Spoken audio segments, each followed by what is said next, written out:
Hi guys, welcome to my channel. We're honestly trying to get used to saying that, but first things first, I want to thank everyone who took their time to watch my last video and to also subscribe. Kuna the new subscribers, mnanipatia morale nile. Yeah, we're doing this. We're growing. Yeah. Jesus is there. Like he's coming through. Thank you so much. Today I wanted to expound more on rejection, and I know we touched it on the previous video when it comes to talking about fears that the causes of fear that make us not fulfill our goals, follow our dreams, work in purpose, and pursue our visions and whatnot. So when it comes to talking about rejection, this thing has existed since time immemorial. From Abel and Cain. Cain didn't like his brother and ended up killing him. You know, like maombi zake zilikuwa zinasikizwa. Mwingine anashangaa, huyu kazi yake ni kuchoma majani. Mimi nachoma nyama kwanza ile nono. Is how Yesu anakataa nyama, anachukua majani, crying out loud. And then we talk of Joseph. Joseph was the last born in his family of 11 brothers. I think there were 12, so now 11. Or I think 11 and then...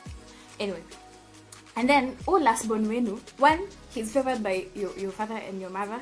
Nyinyi wengine, you can mjisort, in other words. And then, aka katoi kana kamkuwa bragia tene hadi kwa ndoto zake, ati nyinyi ndio mkuwa mna, you're bowing down to him. Like it's how? Mimi ndio firstborn. The last time I checked, mimi ndio wa kwanza kutoka kwa hii dunia, mimi ndio wa kwanza kunusia hewa ya hii dunia, unataka kunishow? And when you talk of Hosea and the kind of task that he had of marrying a harlot, and the harlot was significant in showing the bride, like us as a people of God, how we behave. I feel like the book of Hosea and his life mirrors us and God. And na imagine angekuwa kwa hizi churches za siku hizi, ndugu hata kwa pulpit angekuwa allowed kuhubiri. Unataka kutuambia ati Mungu amekwambia ati uwe harlot? Itikia tu boss, niende tu unataka. Mungu ni aje anaweza kushufanya kitu kama hiyo. Tuwe serious, like serious. And we talk of Jeremiah, the same thing, Nehemiah, the same thing, like Elijah, the same thing.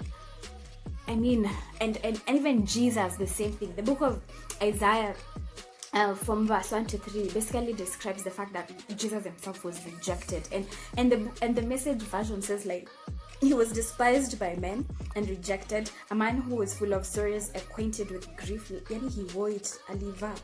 He was despised and we did not esteem him.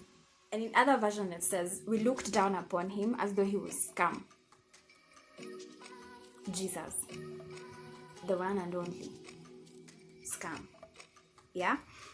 And then when we look at how rejection basically affects us psychologically, it makes us become anxious.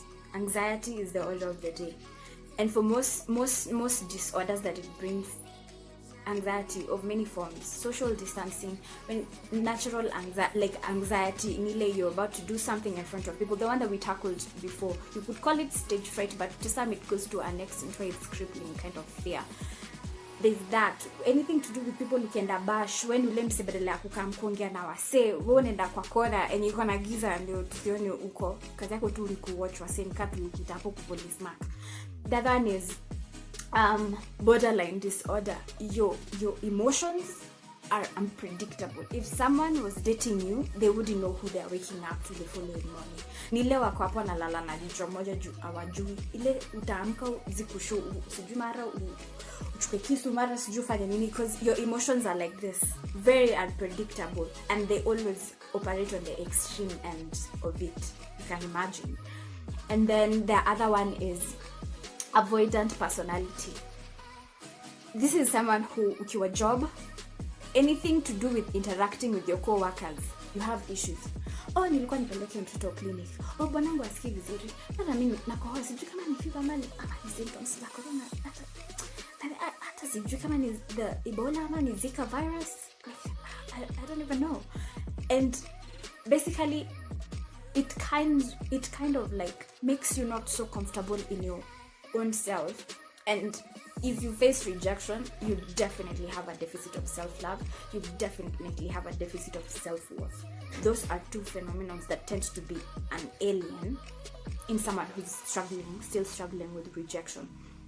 And that was, yes, you're aware of it. You're aware, yes, you've gone through stuff, but you actually do not know to what extent it has affected you.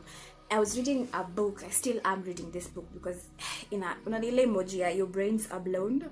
That's what that book is literally doing to me. I would highly recommend you read it. It's called Breaking Free of Rejection by John Paul Jackson. Yeah, I'm laughing because I have a friend who's called John Paul. And he highlights the symptoms of rejection as you become oversensitive. Are you someone have you been accused severally of being sensitive, like oversensitive by people? And a reasonable man, when it's more than like 5 people telling you the same thing, a reasonable man will take a back seat and be like, wait, and take a moment to introspect. But someone who's struggling with rejection, to them, you highlighting anything that they need to work on is a direct attack to the core of who they are, and yet they're not comfortable with who they are. So you will always be viewed as an enemy. Thus, they will have outbursts of anger when it comes to criticism. And then I think those are 2 now. The third one is they always have a victim mentality. They're always the victims in their story. Granted that there's an exception to that rule for maybe infants in cases of abuse and rape, violence kind of stuff. Those are like exceptions to it, but for most stuff, when it comes to general interaction with people, you do have a sense of contribution. It might not be 50%, it can be 30, 40, 20, but there's an extent to which, more so in a relationship between 2 people, the demise of that relationship is attributed to both contributions of both parties, not just one person. And then the 4th thing that they have is that they need to be considered as an expert in almost everything. Kani Bible study on your kohoa, lazima on your kamnahama ya kuangusha, like drops my kind of vibe. They're very, very opinionated, and even in their delivery you can tell there's an essence of pride in it. If you challenge their opinions, blood will splash everywhere. That's because they attach their self-value to what they know. Like, their insight is in tandem with their self-worth. So if you challenge what they know, you're basically challenging who they are. I don't know if that makes sense. And then the other one is that they're very argumentative. Granted, lawyers, we're very, very much argumentative, but then there's a degree of arguments that these people have on even the unimportant issues. Inzindo imepita, you're telling me it's a bee, or it's an ant, or ni mbu. Now we're discussing kenye imepita, and we both can say, like, are you kidding me? Then the other thing is that they merely do things to gain acceptance. These are people who kiss up to you for you to like them. They will literally kiss up to you so that you can like them. They will go over and beyond to do stuff for people, and the main aim is for them to feel like they belong and that they are wanted and they're accepted. And they put so much of their value on other people's opinions. Somebody else's perception of me is what I will attach my value to, because they generally don't have a sense of value within themselves. And then a point to note is that for most people who are struggling with rejection, even before someone rejects them, they will create a scenario where you just have to reject them. And how they do this is by, say, they're always negative Nancy in the room, they're the Debbie Downers, everyone is in a good mood, or you crack a joke and then it just goes south within seconds. Like, umeongea kuhusu venye anapenda kukula KDF, hivyo ndivyo ameanza kusema. So now nataka kusema mimi nono, you like, it's just KDF. It's just KDF. And then they always have this kick me sign everywhere they go, like ni woye all the time.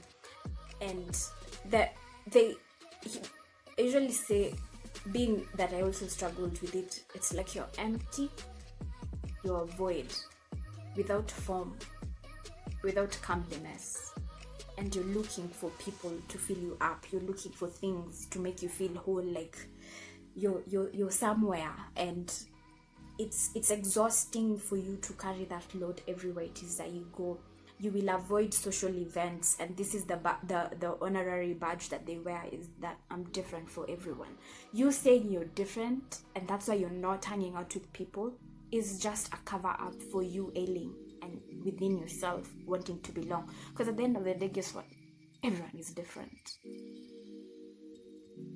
Yeah. And on that note, if you found this video to be very helpful to you, please share it. Don't forget to like, subscribe, and let me see you on the other one. So fun doing this. Mwah!